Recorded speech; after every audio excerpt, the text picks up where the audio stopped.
So welcome everybody here today. I'd like to thank everyone for joining us here at the iconic Yennora Fulfilment Centre. We're an old startup but a young retailer, and when we heard of the Tech Council's ambition to have 1.2 million tech jobs in Australia by 2030, we just thought we had to be part of that, and we thought our youthful ambition would make us a really great partner for them. And so we're delighted to be here today with such wonderful partners. I'd like to really thank Anthony for being here today. I know you've got such a very busy schedule, so thank you very much. Chris, your support of this area, I mean, we're in your local area, is wonderful and something that was really appreciated, particularly during the pandemic. And then Ed, I met Ed just before Christmas, and Ed was actually the first politician. I haven't met a lot of politicians, but he was the first politician that actually knew unprompted who the iconic was. So I would like to declare Ed the most fashionable person in politics. I wait long enough. There you go. There you go. Look, I really see the Well, look, I think the iconic is the future of retail. You can see that here today. And I think this is the future of technology jobs in Australia. So we're very proud to be here. We also had one small gift for Anthony. Rachel, if you could come here. We've read a lot about Anthony's true colours and fashionability, etc. recently, and we decided to show the convergence of fashion and sport in his true colours. And so we have here a Heritage Rabbitohs t-shirt that we would like to present you with, as well as a range of our other sporting memorabilia that we can bring a bit of fashion to sport, and that's what our aspiration is. So, Anthony, thank you very much. Thank you.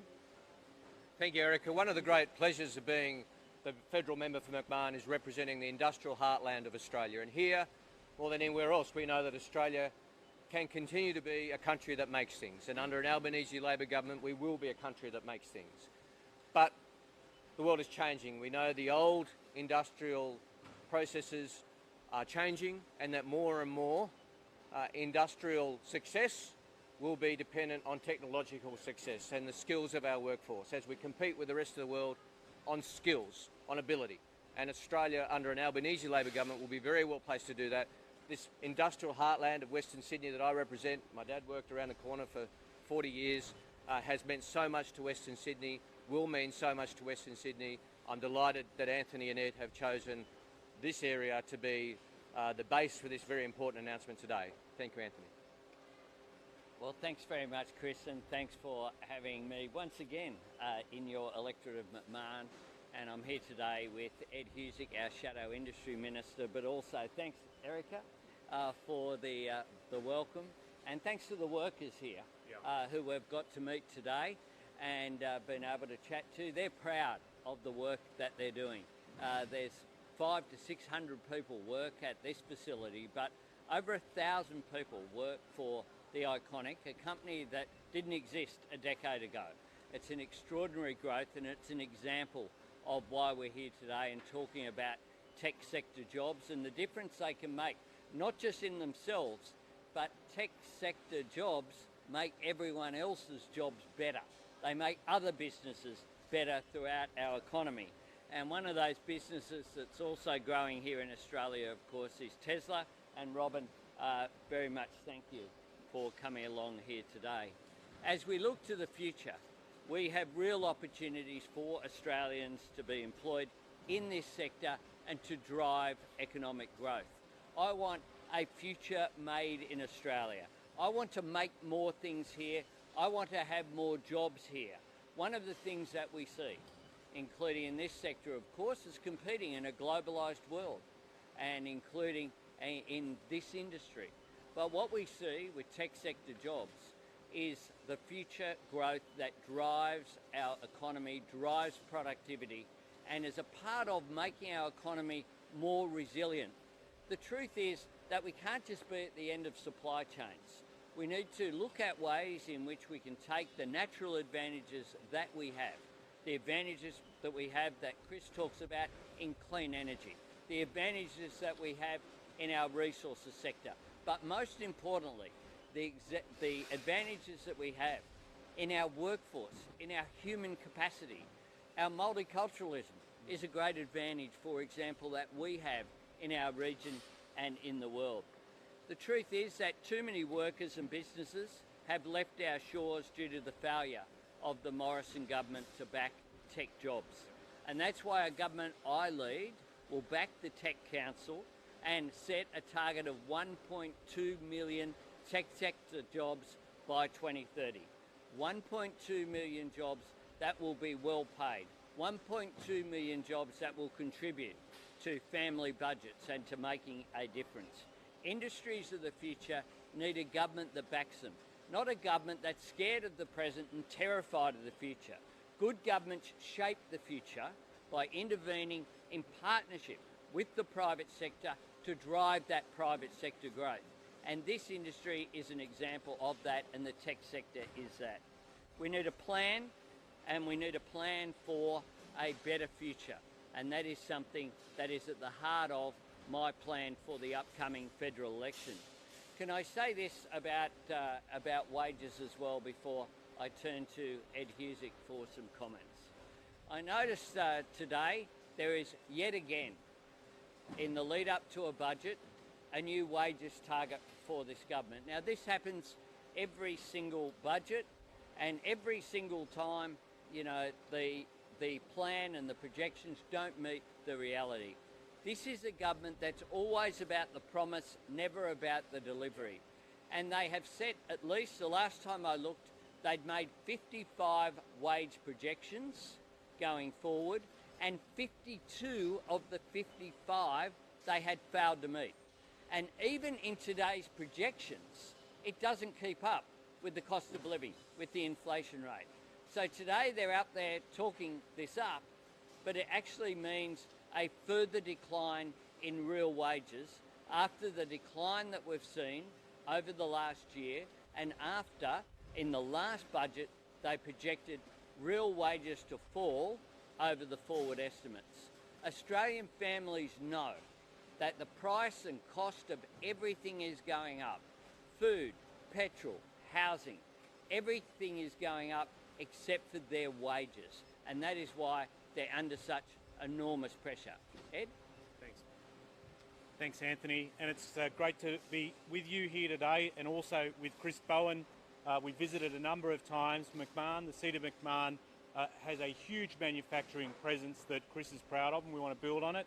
Erica, thank you so much for opening the doors, and also importantly, providing a huge platform that I want to come to in a moment in terms of jobs and economic prosperity. And Robin, I'm going to come back to Robin, because Robin's story is a very important one as well when it comes to tech. The biggest thing we want to make sure today that you're left with an impression when you're in here is to know that the tech business makes other businesses stronger. It opens up opportunity and job opportunity across the board. It's the stuff that as a country, if we want to see future growth, we need our businesses to operate smarter, sharper, save on costs, do things better than someone else who we're competing against. And tech is going to be very important as a part of that into the future. That's why this commitment matters. It's a metric, it's a sign of health in the economy that businesses are taking this seriously, investing in technology because they want to get ahead. These jobs really important for future growth. But they also open up opportunity for a whole range of people. And the reason why I mentioned Robin is a product of the suburbs. Robin grew up in the suburbs, trained up, took on a senior leadership role in Tesla, now in Telstra, and is now the chairperson of one of the most iconic, sorry to use that phrase, one of the most iconic tech firms on the planet right now, an Australian that is sitting on that board and that is thinking a lot about opening up jobs for people here. That's what we want to see as well. Be it Robin, be it Yudi, who is here, who started as a cleaner in the Iconic and now is going into the tech group within the Iconic and saying to me that she wants to pursue tertiary education and open up. This is about opportunity for people. This is why we back it so much and why it is so important. And under Labor, our vision is clear. We want to strengthen or rebuild existing firms. We want to see new firms get created. We want to see secure jobs generated. have Australia be a country that makes things using its smarts in doing so, and seeing that happen as well, building a healthier economy, stronger communities. It's that simple. This stuff, in terms of what we're doing on the National Reconstruction Fund, Buy Australia plan, and creating an industry plan for tech to grow jobs, seeing our Startup Year initiative and our investments in TAFE, all locking in to create that momentum, very important. And if I can just make reference to a government announcement today, another government announcement today, where they have announced that they will see mRNA vaccine manufacture occur in Australia by 2024. Obviously, we're very happy to see vaccines made onshore. It's important as variants emerge that we can have vaccines in supporting the Australian public and protecting them. But why is it Scott Morrison is always on time for an announcement that makes him look good, but he's never on time delivering on the announcement? Because bear in mind, in October 2020, his government said they would be manufacturing these vaccines in 9 to 12 months. They were pressed, they confirmed. In October 2020, they would do this in 9 to 12 months. We knew all along it was going to take them up to 4 years, but they kept saying they would do it sooner. Why did they lie on an announcement this important? It makes you think, if they can lie about something that is as important as the local manufacture of vaccine production here in Australia to protect people, is it really a fair dinkum announcement? And I think you need to let their track record speak for itself. And before I hand over to Robin, I just need you to know that it's Chris Bowen and Rebecca Miss's 20th wedding anniversary today. And I just want to guarantee I'll never be invited back to their place as a result of doing this in a press conference. Robin? Thank you. You can get her a gift here today. Well, thank you, everybody. Thank you, Erica, for hosting us. This is a phenomenal example of what tech can do for Australia. Thank you, Shadow Leader, in terms of coming out here and spending time with the team, and Ed Husic and Chris Bowen, thank you for being here. So for me, it is a really important day for tech, because actually what we believe is that from a Technology Council of Australia is that we can actually underpin the entire economy as we move forward, have a new growth industry for Australia. We already have a vibrant technology community within Australia, and we're doing well and kicking goals well above our average in terms of the world on the world stage. So for us, growing the tech sector from 860,000 jobs today and 100,000 jobs out here in the west of Sydney to 1.2 million jobs in Australia by 2030 is an important goal, for not just for the people who are in those jobs, but actually for the entire economy. So from our perspective, it is really important that we look at technology not just for the jobs sitting behind computers, but actually for the jobs that enable operations like the Iconic, across the mining sector, across all manufacturing sectors, to really be competitive both domestically but also internationally. And so thank you for joining us today. I think it's a very important day for the technology industry. Thank you. Thanks very much, Robin. Firstly, could I say, before I take questions, congratulations to Chris and to Rebecca and their wonderful kids, Max and Grace, who they're raising here in this local electorate today. Congratulations. 20 years is a fine achievement, and they're a great family. I've been to their home, and we look forward to the party at some stage. You get a present today. Andrew.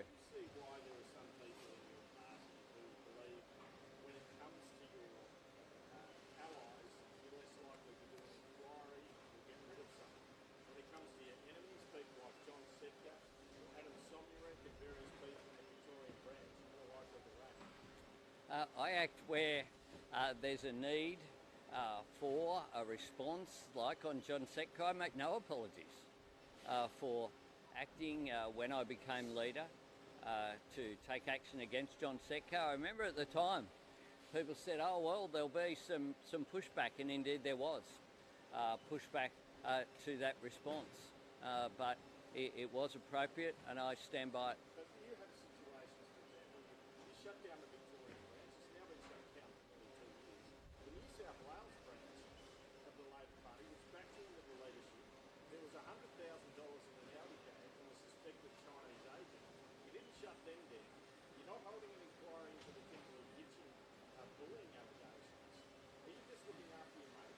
Andrew, I did shut down the New South Wales branch.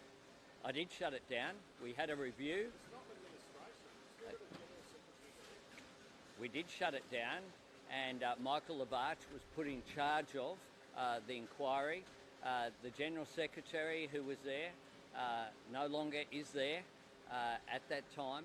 We instituted a whole series of reforms and a complete restructuring of the New South Wales branch upon the recommendations of the independent review. Labor members in New South Wales can vote. Labor members in Victoria can't vote for their candidate at the moment. It's not a very satisfactory situation. We went through a process whereby we had a review in New South Wales. That review, where there was a need for a reform of the branch, those reforms were instituted.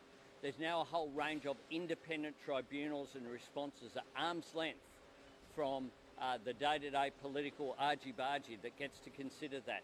There's independent scrutiny of financial control, including people from outside of the political system, so they have to be appointed with the support of everyone in the branch in order to conduct those inquiries.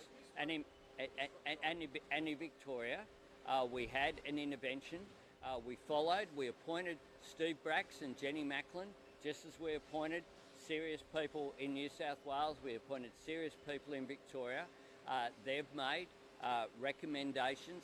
Those recommendations are being followed through. There's an article in the newspaper today that suggests there was a belief in the leadership group that Kimberley Kitchen was leaking to members of the government and even to the Prime Minister's office. Is that why she was kicked off the tactics committee? People are on and off the tactics committee. This fellow here was on the tactics committee, then he was off the tactics committee. Chris Bowen, then he was on the tactics committee. I was on the tactics committee, and I was removed from the tactics committee after 2013 and put back on. Hang on, I'll answer questions, but if we can be polite. And in 2016, then I was put back on the tactics committee. Joel Fitzgibbon was removed from the tactics committee. From time to time, there are changes made to our procedures and to composition of committees in both the Senate and the House of Representatives.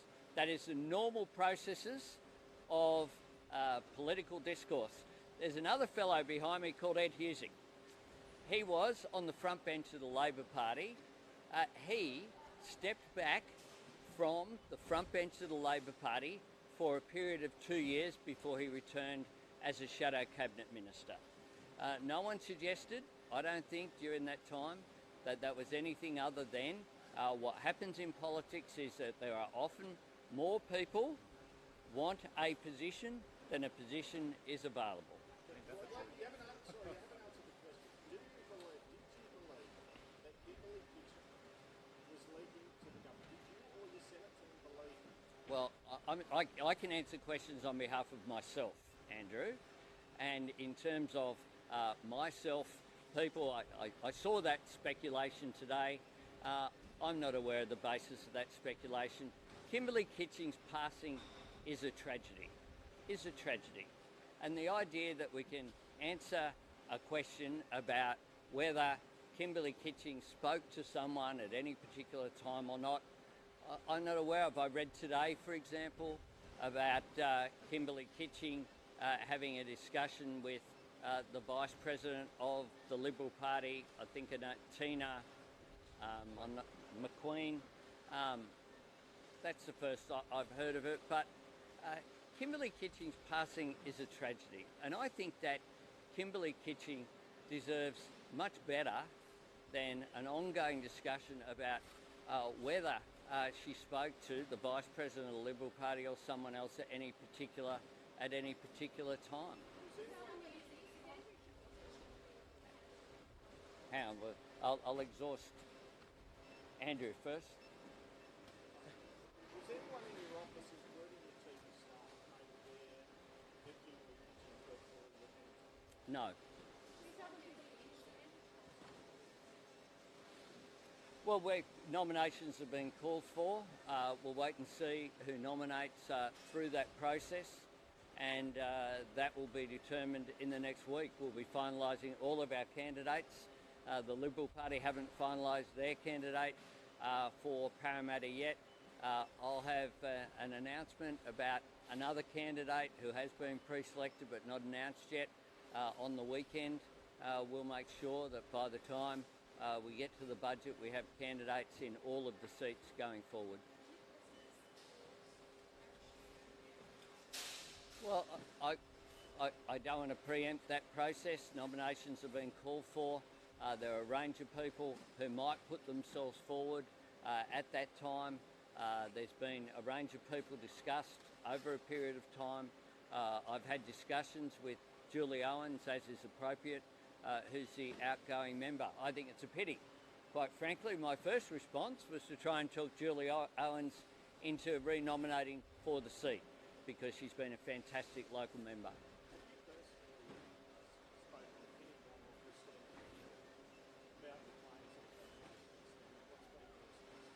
Well, they've responded publicly. They've said exactly what they have said publicly. That they have put out a public statement and they stand by it. No, that is the subject of the same processes to finalise candidates in all outstanding pre-selections, and that will, I think nominations close next Monday and to be determined next Tuesday if need be.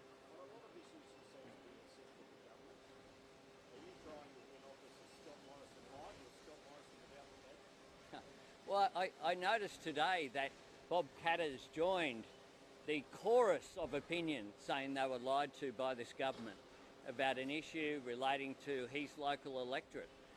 The truth is that we are not only holding the government to account for its failure on bushfires, the failure when it comes to ordering enough vaccines, the failure to order enough rapid antigen tests, the failure to address living standards by lifting wages, the failure to look after families by doing something about the rising cost of childcare.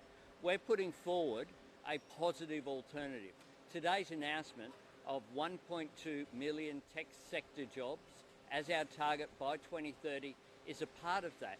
It joins with our National Reconstruction Fund to support new industries, with our fee-free TAFE plan and additional university places to make sure we can skill up the workforce, our creation of Jobs and Skills Australia, our support for startups that Ed Husic has pioneered. All of these policies go together to add up to a future made in Australia and a better future here. That's our plan for the country. So we're not relying upon the government's failings, as obvious as they are.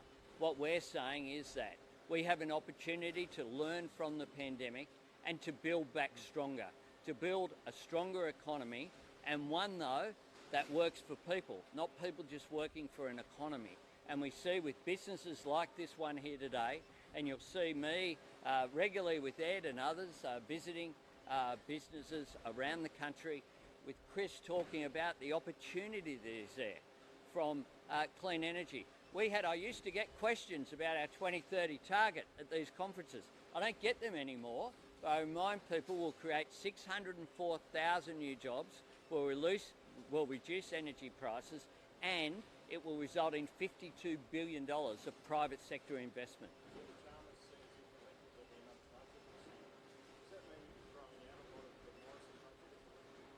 Well, we haven't seen it yet, so we'll have an opportunity to see it.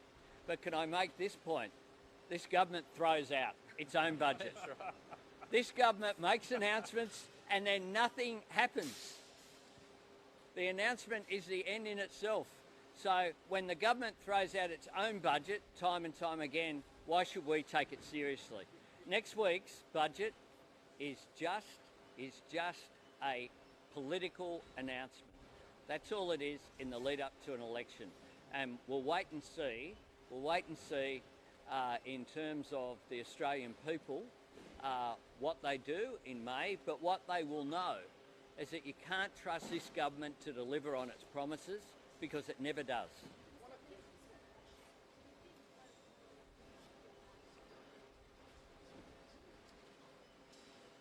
Look, I think that we should have discussions with our partners and act in unison.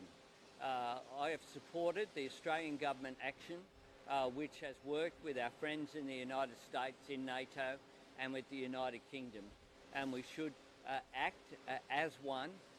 Those countries around the world who find the actions of Putin abhorrent, who find it a breach of international law, a breach of human rights, a breach of the consensus that has emerged in the post-war period about how countries should behave towards each other. And the ongoing tragedy with the bombing of innocent civilians in Ukraine is quite rightly condemned by Australia, but also condemned by all those who have a concern for decency and human rights and a way of behaving so that the world avoids tragedies like this.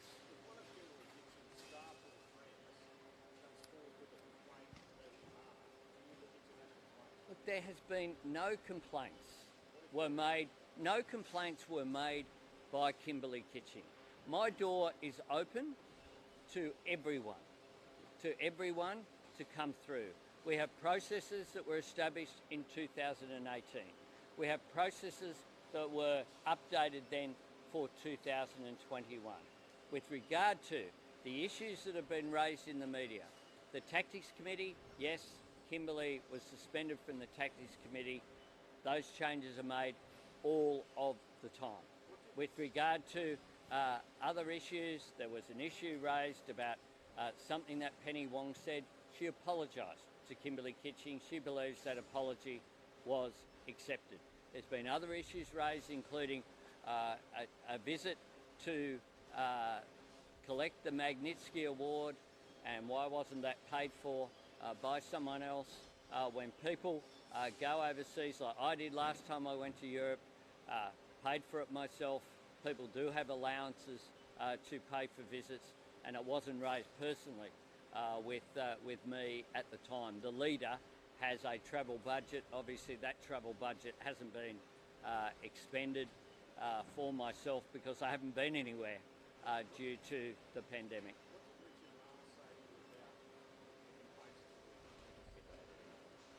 Yeah. Look, I'll ask Chris to add, but about what in particular? Richard Miles, Kimberley Kitching meets Richard Miles. There's some conjecture over whether she complains to him about being put on things or being bullied. Well, I assume Richard Miles tells you about this conversation. there were two people in the meeting. Did he tell you There were two people in the meeting, Richard Miles and Kimberley Kitching. Richard Miles has said to me subsequently, in recent times, that was what he said publicly yesterday. That was about her position on the Tactics Committee. That was it. I had no conversation with him at the time about any of that detail. And can I say this? If Chris Bowen or Ed Husic has to come and tell me every time someone says something to them about an issue of a committee in the Parliament, then I won't get any work done. It is a process whereby there is nothing unusual. Can I say this also? I've said this before, but I'll say it again. At least once a fortnight, someone will come to see me about a committee, about whether they should be a shadow assistant minister, about whether they should be a shadow minister, about what position they might be interested in the future, or about some other issue relating to the parliamentary processes, the factional meetings. I have meetings with the conveners of groups, and they happen on a regular basis. But my door is also open to everyone. I had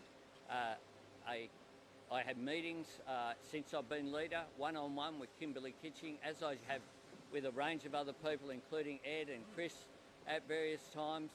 And my door is always open, and there was no one can say, I don't believe in the caucus, can say they've asked for a meeting with me and haven't got it, or they've made a phone call and it hasn't been returned. Why did you I just wanted to add a couple of things from a personal point of view. Obviously, this has been a very difficult time for the Labor Party as we mourn the loss of Kimberley Kitching, but there are some things I think which need to be said about the current debate.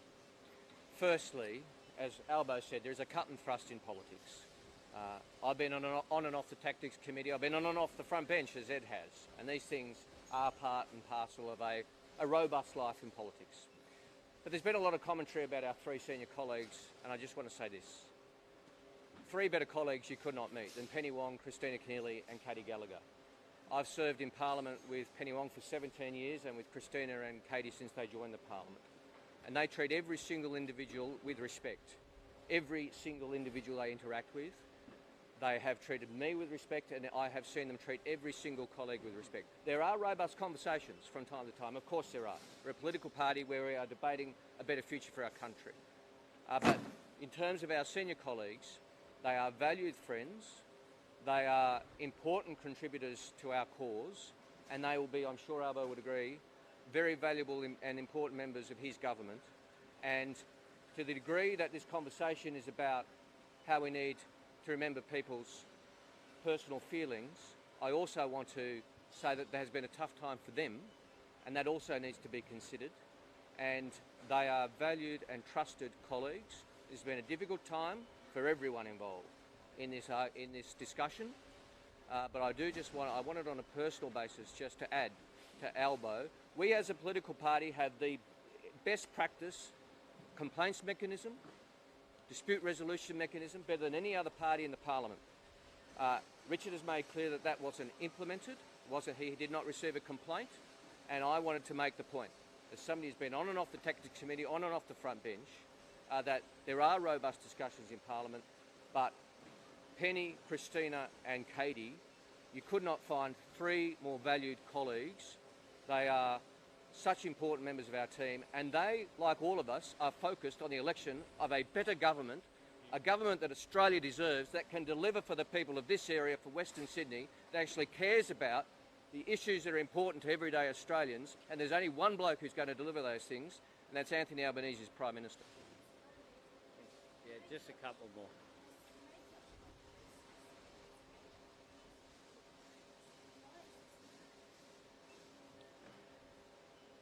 There were no complaints put forward through the processes that have been established, that were agreed to unanimously, and it seems to me that what people ask for is if people think that you can have an inquiry into someone, whether someone's on the Tactics Committee or not, it just seems to me to be, quite an extraordinary suggestion. They have been answered.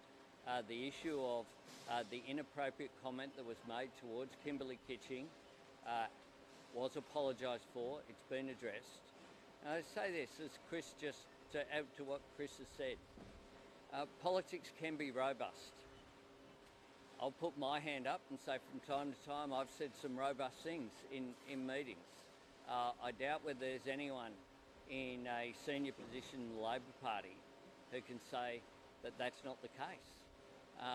People need to, wherever, and I make this point again, that I have said, if there are any improvements in practices that can be made, I'm up for that. I did that between 2018 or 2019 when I became leader, leading up to the adoption in 2021. There's a process that was chaired by Sharon Clayton. It had participation of people in the organisational wing and the parliamentary leadership, and all of the caucus. We went through all of those processes. They're in place.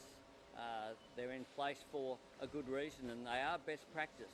And we've also said, with regard to the Parliament, that we've adopted all of the recommendations of the Jenkins Review going forward. Last one.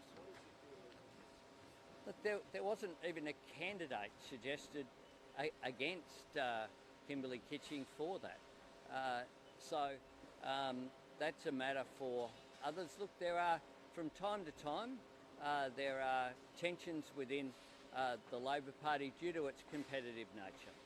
I got asked a question before about the electorate of Parramatta.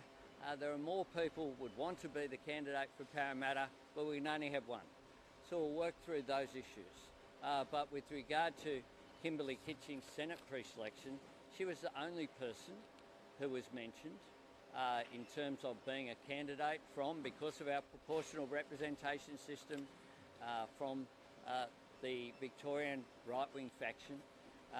She was the only name that I had heard mentioned in being a candidate. Thanks very much.